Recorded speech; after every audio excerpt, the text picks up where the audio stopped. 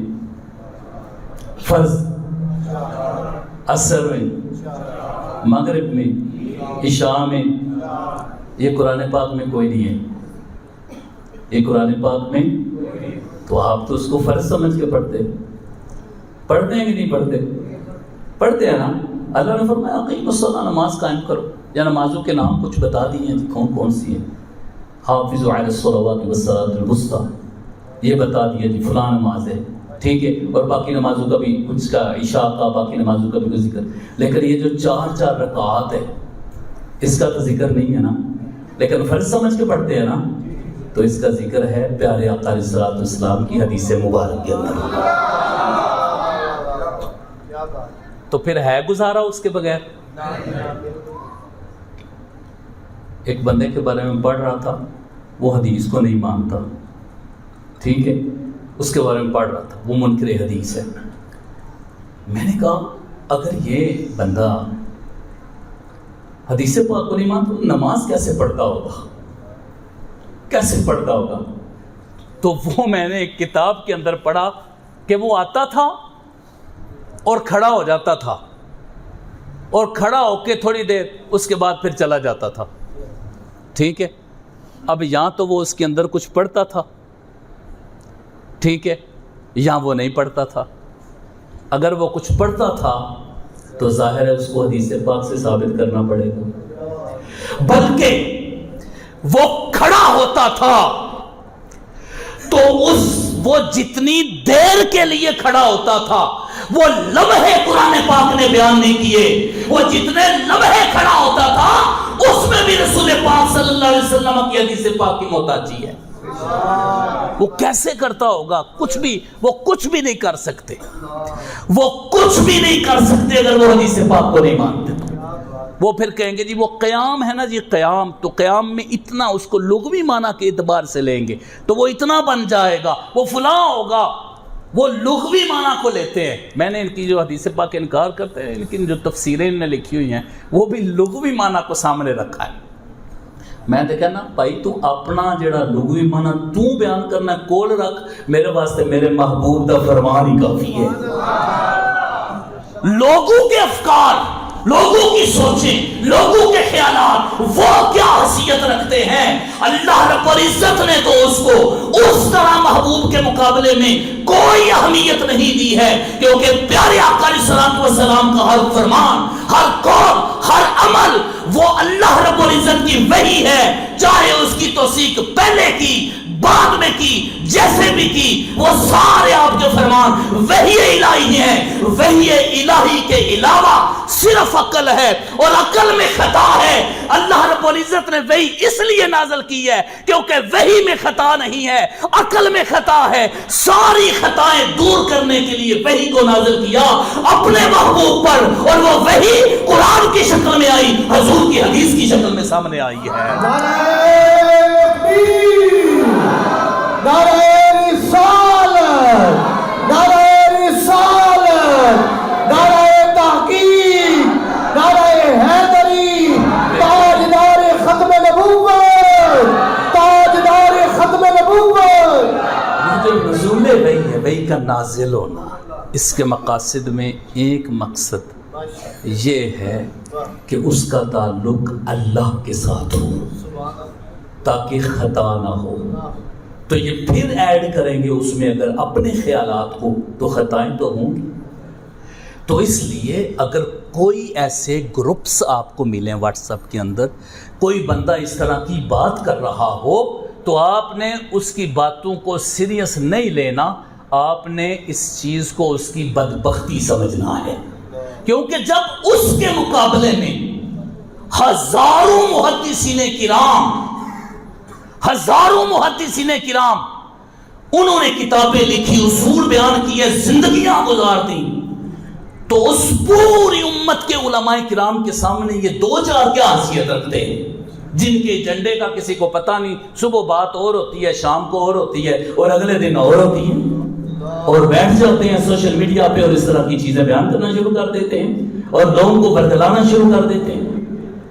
یاد رکھیے پیارے آقا علیہ الصلوۃ والسلام کی حدیث مبارک کے بغیر نہ تو قرآن پاک کا کتاب اللہ ہونا ہمارے لیے ثابت ہوتا ہے، ٹھیک ہے، کہ ہم کیسے اس کو جان پائیں گے، اور دوسرا نہ ہی ہم قرآن پاک کو حدیث پاک کے بغیر سمجھ سکتے ہیں۔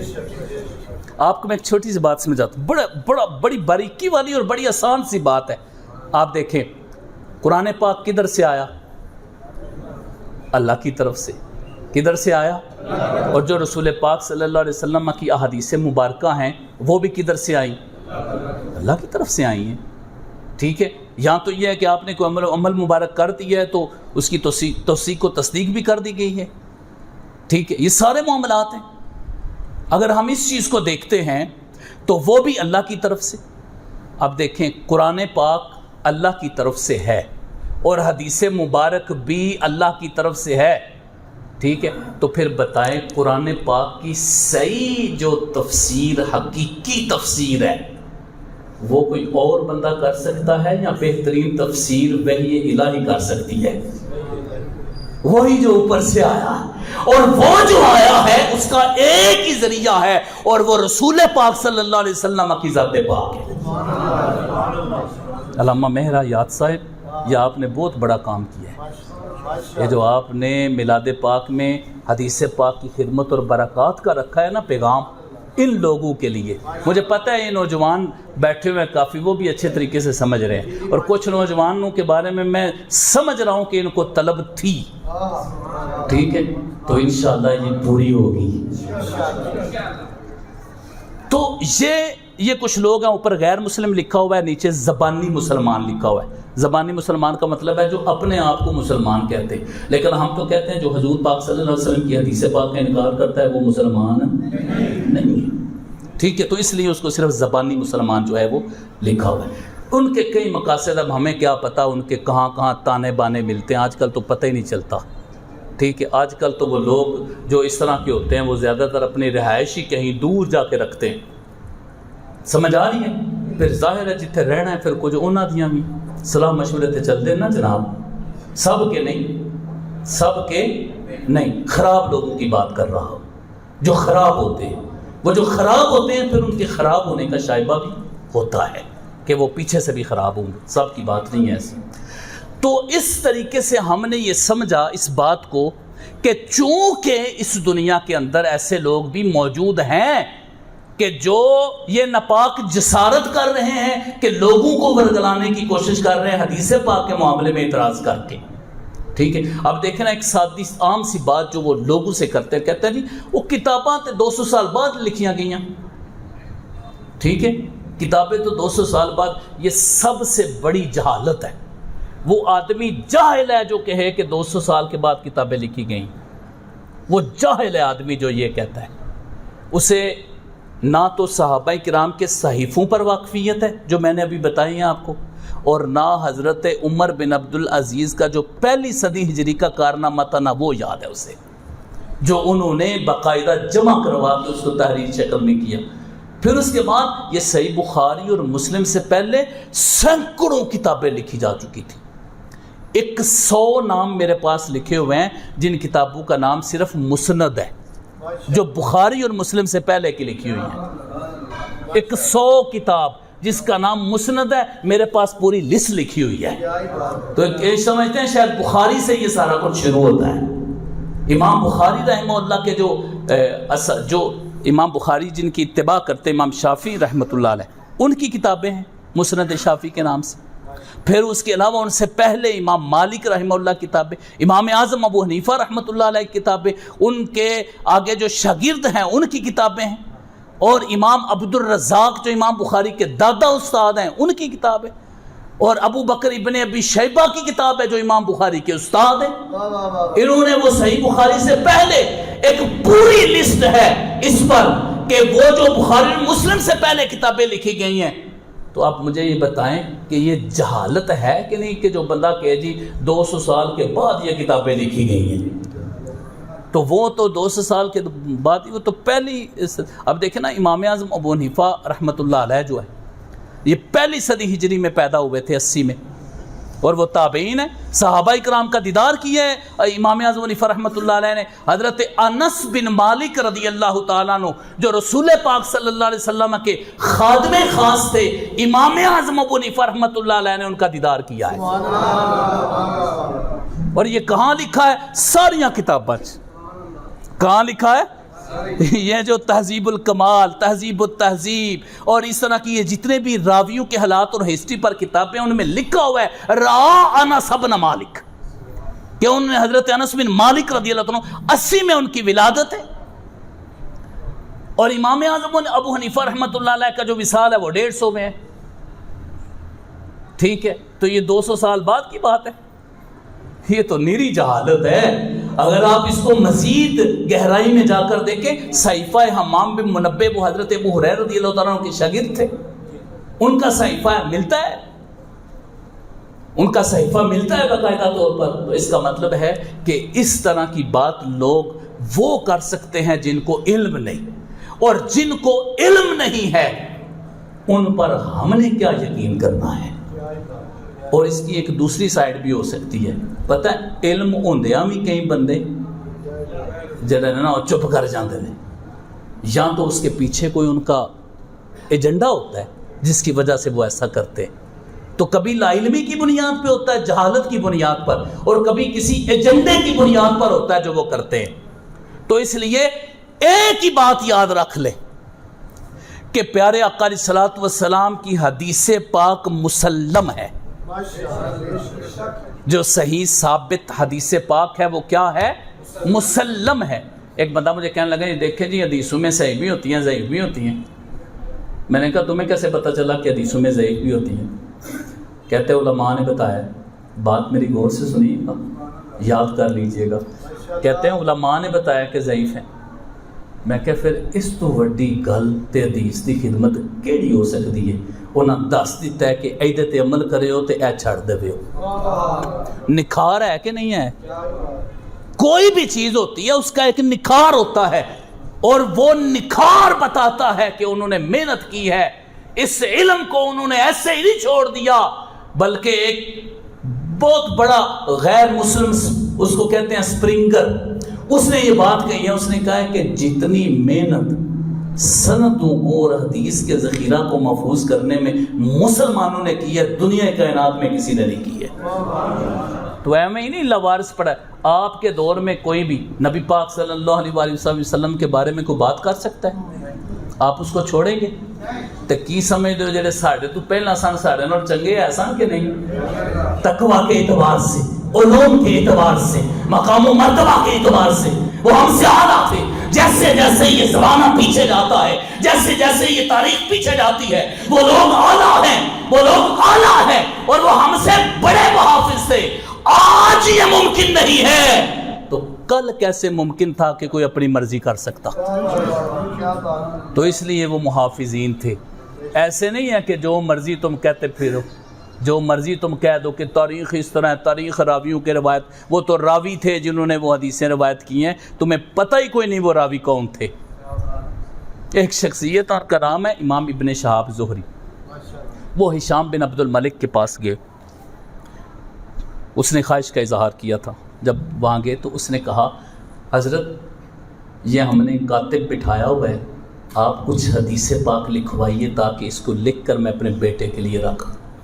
تو انہوں نے حدیث پڑھنی شروع کر دی، انہوں نے لکھنی شروع کر دی. زبانی سنا رہے ہیں، یہ نہیں کسی کتاب کے اوپر سے دیکھ کے سنا رہے ہیں، وہ زبانی سنا رہے ہیں اور وہ لکھتے جا رہے ہیں.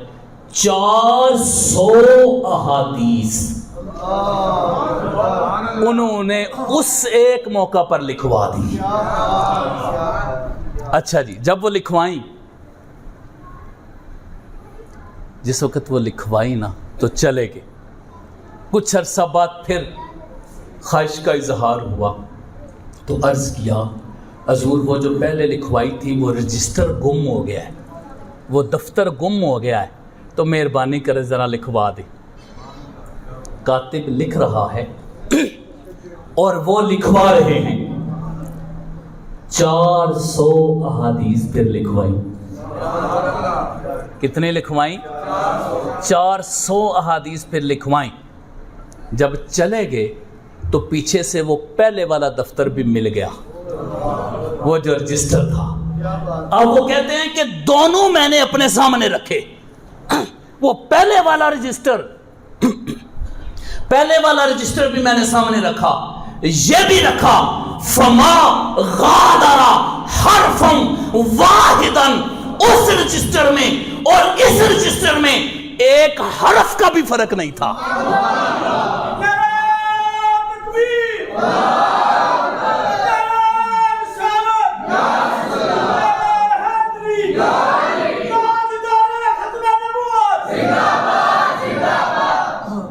صحابی نبی جنتی جنتی، ہر صحابی نبی جنتی جنتی.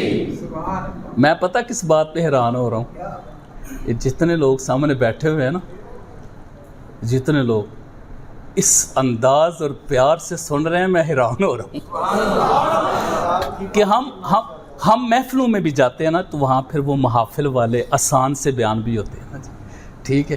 تو یہ ذرا تھوڑے سے مشکل بیان ہے، لیکن جو میں آپ کے دل میں دیکھ رہا ہوں نا، وہ فقط عقیدت اور محبت، اور اس محبت کے ساتھ اس محبوب کی محبت کا شوق ہے. اور مجھے تو لگ رہا ہے کہ آپ تو وارثین والا کردار ادا کر رہے ہیں، تو اس کو سمیٹ کے رکھیں. جو چیزیں میں آپ کو بتا رہا ہوں اپنے ذہن میں ان باتوں کو رکھیں. اگر آپ نے یہ باتیں ذہن میں رکھ لی نا، تو پھر جو بندہ بات کرے گا، تو پہلے کہتے ہیں جو ان کا غلام ہوتا ہے وہ کسی کی نہیں سنتا، تو تساں تے انجی پھر نہیں نا سننی کسی دی، اے گلاں سنن تو بعد. تو یہ دیکھ لیں وہ لوگ تھے. حضرت عبداللہ بن مبارک رضی اللہ عنہ جن کی بات کر رہا ہوں، یہ اپنے ایک ساتھی کے ساتھ کہیں جا رہے تھے، تو مسجد میں امام صاحب خطبہ پڑھ رہے تھے، اور بڑا لمبا خطبہ تھا، اور کھڑے ہو گئے سننے کے لیے. سنتے رہے. تو ساتھ جو شخص تھا اس نے کہا حضور اتنا لمبا خطبہ انہوں نے پڑھا اور آپ سنتے رہے. آپ نے فرمایا میں صرف سنتا نہیں رہا، اس میں سرکار کی حدیثیں بھی تھیں نا، تو میں نے یاد کر لیا ہے. میں نے کہا ایک بار سن کر آپ نے اسی وقت پورا خطبہ پڑھ کے سنا دیا. اور آپ نے فرمایا یہ جو خطبہ میں سن رہا تھا مجھ کو زبانی یاد ہو چکا ہے. اس طرح کی وہ شخصیات تھی جن نے پیارے آقا علیہ الصلوۃ والسلام کی حدیث ہم تک پہنچائی ہے. کوئی ہمیں مذاق نہیں سی جدا جو مرضی دل کرے وہ کر لے، تے جدا مرضی اٹھ کے آزاد منش آدمی ہوئے تے آکھیا جی او نہیں جی وہ تو یہ بات ہے، وہ تو یہ بات ہے، یہ اعتراض ہے، یہ ایسی بات نہیں ہے. ان وارثوں کو دیکھ کر پتہ چلتا ہے کہ یہ کمپرومائز نہیں کر سکتے، وہ کیسے کر سکتے ہو. تو اب یہ میں نے حدیث پاک کے حوالے سے اس کا ایک پوری ہسٹری جو تھی آسان سادہ لفظوں میں، بہت زیادہ گہرائی میں اترے بغیر، میں نے آپ کے سامنے یہ ایک ہسٹری رکھی ہے حدیث پاک کے حوالے سے. اب ہماری کچھ آگے مزید ذمہ داریاں ہیں جو میں عرض کرنا چاہتا ہوں. کافی ہماری الحمدللہ رب العالمین اس پر بات چیت ہوئی اللہ کے فضل و کرم سے. اب یہ ہے کہ یہ جو اتنی محنت امت مسلمہ کے عظیم علماء و محدثین کرام نے فرمائی ہے، اب جس محنت کے ساتھ انہوں نے اصول سارا کچھ ہمیں سمجھایا ہے، اس سارے کا مقصد کیا تھا؟ جتنی کتابیں لکھی گئیں اصطلاحات پر، تاریخ پر، سند پر، روایت پر، جتنی بھی کتابیں میں نے ابھی بیان چیزیں کی ہیں اس پر جتنی بھی کتابیں لکھی گئیں اور جتنی محنت ہوئی، اس سب کا مقصد یہ تھا کہ جو ہمارے پیارے آقا علیہ الصلوۃ والسلام نے بولے ہیں نا، ان کو ہم سمجھ سکیں کہ وہ کیا تھے، ہم اس کو جان سکیں. اس کے لیے اتنی محنت ہوئی ہے کہ ہم وہ جان سکیں. اب چونکہ یہ کام علماء کا تھا، محدثین کرام کا تھا، اور انہوں نے وہ ساری محنت ہمارے لیے کی ہے. کس کے لیے کی ہے؟ تاکہ ہم جیسے لوگ بھی سمجھ سکیں. تو انہوں نے بڑی حفاظت کے ساتھ پیارے آقا علیہ الصلوۃ والسلام کے فرامین اور آپ صلی اللہ علیہ وسلم کی احادیث مبارکہ ہمارے سامنے رکھی ہیں. اب ہم نے کیا کرنا ہے؟ اب ہم نے ان احادیث کو سمجھنا ہے، ان احادیث کو اور سمجھ کر اس کے مطابق اپنی زندگی گزارنی ہے. شعور لانا ہے اس چیز کا. جب باپ اپنے بیٹے سے بات کر رہا ہو تو وہ اپنے بیٹے کو پیارے آقا علیہ الصلوۃ والسلام کا فرمان سنا رہا ہو، یہ چیز آ جائے. جب باپ اپنی بیٹی سے بات کر رہا ہو تو وہ اس کو پیارے آقا علیہ الصلوۃ والسلام کی حدیث سنا رہا ہو، اور حدیث مبارک اس طرح عام رواج پکڑ جائیں کہ ہم قصے کہانیوں کی بجائے پیارے آقا علیہ الصلوۃ والسلام کی احادیث مبارکہ ایک دوسرے کو بیان کریں. یہ ہم کریں. اس میں لطافت بھی ہے، اس میں فیض بھی ہے، اس میں لطافت بھی ہے، اس میں فیض بھی ہے۔ اگرچہ وقتی طور پر یہ جو قصے کہانیاں ہوتے ہیں ہمارے دلوں کو تھوڑا سا، کیونکہ یہ اسلوب ہے قرآن کریم کا بھی کہ کچھ واقعات وہ ذکر کرتا ہے تاکہ دلچسپی کا باعث بنے، کیونکہ وہ تو سچے ہوتے ہیں۔ تو ہم ادھر ادھر کی وہ جو قصے کہانیاں بیان کرتے ہیں جس کا تعلق اس حقیقت ریئلٹی کے ساتھ بھی نہیں ہوتا ہے، تو وہ بیان کرتے ہیں، اس سے ہمارے دل تو اس طرف آتے ہیں، تھوڑے اس سے دل تو نرم ہوتے ہیں۔ اب دیکھیں نا، میں آپ کو ایک بات بتاتا ہوں، آپ کا کتنا دل نرم ہوگا۔ وہ ایک قصہ سنایا جاتا ہے کہ جو بندہ ایک مرتبہ لا الہ پڑھتا ہے، پھر وہ پرندے پیدا ہوتے ہیں، پھر ان کی زبانیں ہزاروں میں ہوتی ہیں، پھر ان کی بولیاں ہزاروں میں ہوتی ہیں، پھر اتنا ثواب ملتا ہے۔ اب یہ دیکھیں نا، اس طرح کی بات دل کو لے کے جاتی ہے اس طرف، لیکن یہ قصے کہانیاں ہوتی ہیں جو لوگ سناتے ہیں۔ تو ہم نے قصے کہانیوں کی بجائے پیارے آقا علیہ الصلوۃ والسلام کا فرمان پڑھنا اور پڑھانا ہے۔ اور یہ سلسلہ حضرت پہلے بھی شروع کر رہے ہیں، پہلے بھی الحمدللہ خدمات سر انجام دے رہے ہیں، لیکن اب باقاعدہ بھی یہ شروع فرمائیں گے انشاءاللہ العزیز۔ ہماری خدمت ہوگی، ہم حاضر ہوں گے، وہ خود بیان فرمائیں گے، جب ہمیں حکم فرمائیں گے ہم بھی انشاءاللہ العزیز اس کام کے لیے حاضر ہو جائیں گے۔ تو آپ نے اپنے گھروں میں بھی جانا ہے، گھروں میں جب جانا ہے تو اس وقت وہاں پر بھی آپ نے جو حدیث پاک آپ کو پڑھائی جانی ہیں یا جو آسان کتابیں لکھی ہوئی ہیں آپ نے اس کو بھی پڑھنا ہے، ٹھیک ہے۔ اس پر یہ ایک میری کتاب ہے خزینہ حفظ حدیث، وہ آپ کو نظر آ رہی ہے، 250 صفحات پر مشتمل ہے۔ اس کے اندر وہ احادیث بھی ہیں کہ آپ احادیث زبانی بھی یاد کر سکتے ہیں، اور پھر اس کے اندر پورا ٹاپک بیان کر کے بڑی آسانی کے ساتھ اس چیز کو بیان کیا گیا ہے۔ اگر کوئی بندہ چاہتا ہے کہ میں اپنے گھر میں ایک سال روز ایک حدیث پاک پڑھوں اور ایک سال اپنے گھر میں وہ درس دوں، تو اس کتاب کے اندر ایک سال کے وہ درس موجود ہے۔ روزانہ آپ ایک حدیث پڑھ کے اس کا ترجمہ کر کے نیچے اس کی وضاحت کریں گے، اور اس میں ایک بھی حدیث ضعیف نہیں ہے، ایک بھی حدیث ضعیف، سب احادیث صحیحہ ہیں اور حسنہ اس کتاب کے اندر۔ تو یہ آپ پڑھ سکتے ہیں، اس کا مطالعہ کریں گھر میں، روزانہ ایک حدیث پاک اور اس کا ترجمہ، اور نیچے جو اس کی وضاحت لکھی ہو، نیچے سارے حوالے موجود ہیں، جس کتاب کے اندر موجود ہے وہ بھی اس کے اندر موجود ہے۔ بڑے بڑے علماء نے اس کو پڑھا تھا، پھر اس کے بعد یہ شائع ہوئی تھی یہ کتاب، اور اس وقت تقریباً 100 کے قریب مدرسے کا نصاب ہے یہ کتاب، 100 کے قریب مدرسوں کے اندر یہ پڑھائی جا رہی ہے باقاعدہ طور پر۔ تو آپ اس کتاب کا مطالعہ کریں، حضرت علامہ صاحب سے دیگر کتب کے حوالے سے آپ رہنمائی لے لیں کہ باقی جو کتابیں وہ ہم آگے جا کر مزید ہم اس کا مطالعہ کرنا چاہتے ہیں تو وہ ہم کیسے کر سکتے ہیں۔ آپ اس چیز کو عام رواج دیں اپنے محلے میں، اپنے دوستوں میں، اپنے گھر کے اندر، تاکہ آپ پیارے آقا علیہ الصلوۃ والسلام کی حدیث مبارک کی خدمت کر سکیں۔ اور یہ میرا یقین ہے، جس دن آپ نے ارادہ کر لیا کہ میں نبی پاک صلی اللہ علیہ وسلم کی حدیث پاک کی خدمت کروں گا، اس دن آپ کو مدینہ پاک کی ٹھنڈی ہوا لگے گی۔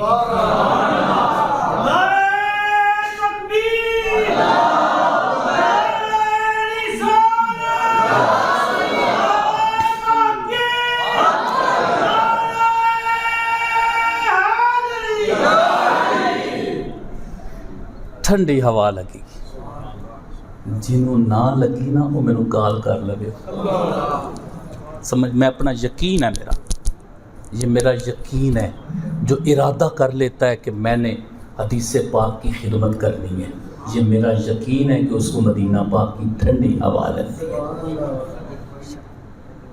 قبلہ حضرت پیر صاحب تشریف لے آئے۔ تو ہم میں سے کوئی چاہتا ہے کہ اس کو ٹھنڈی ہوا نہ لگے؟ ہم میں سے کوئی چاہتا ہے کہ اس کو ٹھنڈی ہوا نہ لگے؟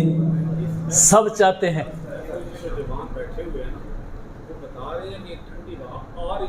ماشاءاللہ، سبحان اللہ، ماشاءاللہ۔ تو اب اس کا مطلب یہ ہے کہ آپ نے یہ خدمت کرنی ہے، اپنے گھروں میں یہ برکتیں لے کے آنی ہیں، اپنے دوستوں کے ساتھ یہ برکتیں شیئر کرنی ہیں آپ نے۔ تو یہ میرا پیغام تھا جو میں نے آپ کے سامنے رکھا۔ حدیث پاک کی ایک پوری ہسٹری ہم نے الحمدللہ رب العالمین پہلے سمجھی، جتنی ہم ضرورت محسوس کر رہے تھے وہ الحمدللہ رب العالمین ہم نے سمجھی۔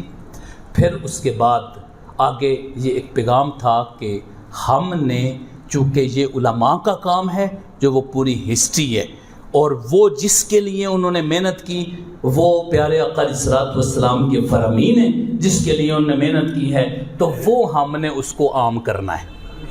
آخری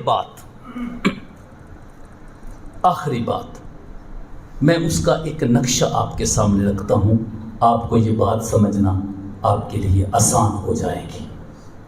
وہ نقشہ یہ ہے کہ حضرت عبداللہ بن عمر رضی اللہ تعالیٰ عنہ وہ صحابی رسول ہیں جن کے بارے میں صحابہ کرام یہ فرمایا کرتے تھے کہ وہ رسول پاک صلی اللہ علیہ وسلم کی حدیث و سنت کی اتباع کیا کرتے تھے۔ وہ بہت بڑے متبع سنت تھے حضرت عبداللہ بن عمر رضی اللہ تعالیٰ عنہ۔ وہ اب سنت پر عمل کیسے کرتے تھے، وہ نقشہ میں آپ کے سامنے بس رکھ کے اس کے بعد اجازت چاہوں گا آپ سے۔ وہ نقشہ کیا ہے؟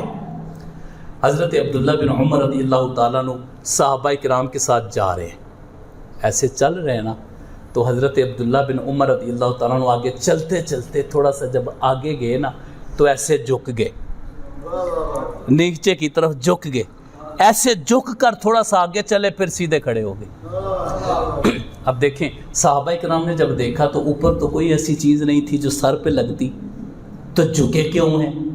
انہوں نے پوچھ لیا، انہوں نے کہا کہ یہ سمجھ نہیں آئی کہ آپ چل رہے تھے ہمارے ساتھ تو یہاں سے جھکے کیوں ہیں؟ میں مفہوماً آپ کے سامنے یہ بات رکھ رہا ہوں، آپ جھکے کیوں ہیں؟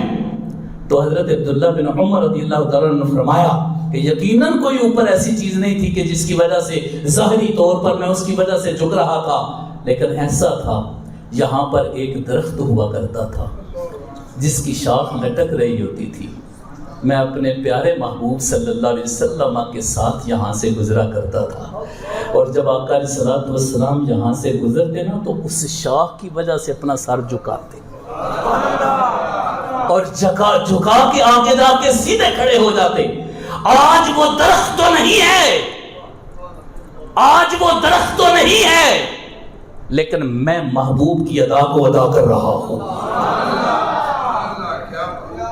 کتنا یاد رکھا کہ یہاں درخت تھا، اس درخت کی شاخ کو یاد رکھا، اور وہ درخت کی شاخ کیوں یاد رہ گئی؟ کیونکہ محبوب کا جھکنا یاد تھا، اور اس انداز میں انہوں نے یوں پریکٹیکل کر کے بتایا ہے کہ اے لوگوں دیکھو کیسے رسول پاک صلی اللہ علیہ وسلم کی سنت پر عمل کیا جاتا ہے، اور آپ یہ یاد رکھ لیں انہوں نے سنت پر عمل کیا تھا، سارے معاشروں سے عظیم تر ہو گئے تھے۔ میں قربان جاؤں اس دور پر 1,40,000 صحابہ کرام وہ تھے جن کے بارے میں امت مسلمہ کا اتفاق ہے، الصحابہ تو کلہم عدول، صحابہ سارے کے سارے عادل ہیں، سچے ہیں۔ اس کا مطلب ہے میرے آقا نے تربیت ایسی فرمائی تھی کہ 1,40,000 میں ایک بھی جھوٹ بولنے والا نہیں تھا۔ نعرہ تکبیر، نعرہ رسالت، نعرہ تحقیق، عظمت صحابہ اکرام، عظمت صحابہ اکرام۔ اس کا مطلب پھر یہ ہے کہ ان کی یہ عظمت اور مقام اس لیے ہوا کیونکہ انہوں نے حضور صلی اللہ علیہ وسلم کی سنت پر عمل کیا ہے، تو ہم نے بھی انشاءاللہ اس کو رواج دینا ہے، اپنی ذاتوں پر اس کو امپلیمنٹ کرنا ہے، نافذ کرنا ہے ہم نے اپنے اوپر، اپنی اولادوں پر، اور اس کو عام رواج دے کے جب مائیں اپنے بچوں سے بات کریں تو وہ بھی پیارے آقا علیہ الصلوۃ والسلام کی حدیث پاک ان کو سنا رہی ہوں، لطافت ملے گی، سکون ملے گا، ٹھنڈی ہوائیں ملے گی۔ اب میں نے آخر میں شعر پڑھنے ہیں 2، تو آپ نے اپنے ہاتھ اٹھا کے محبت کا اظہار کرنا ہے. یہ اشعار میرے اعلیٰ حضرت کے ہیں، اور جب ان کے میں اشعار پڑھتا ہوں نا تو میرا منہ میٹھا ہو جاتا ہے، کیونکہ وہ عشق کا جو ہوتا ہے نا، عشق کی لطافت وہ ان اشعار میں ڈالتے ہیں. ٹھیک ہے، تو پھر آپ نے بلند آواز سے اظہار کر کے آپ نے پڑھنا ہے میرے ساتھ. ٹھیک ہے، سب سے اولا ہو اعلیٰ، ایسے نہیں، اظہار کا مطلب سمجھتے ہیں نا. سب سے اولا ہو اعلیٰ، سب سے بالا ہو اعلیٰ، خلق سے اولیاء، اولیاء سے رسول، سب رسولوں سے اعلیٰ، سب رسولوں سے اعلیٰ، وما علینا الا البلاغ.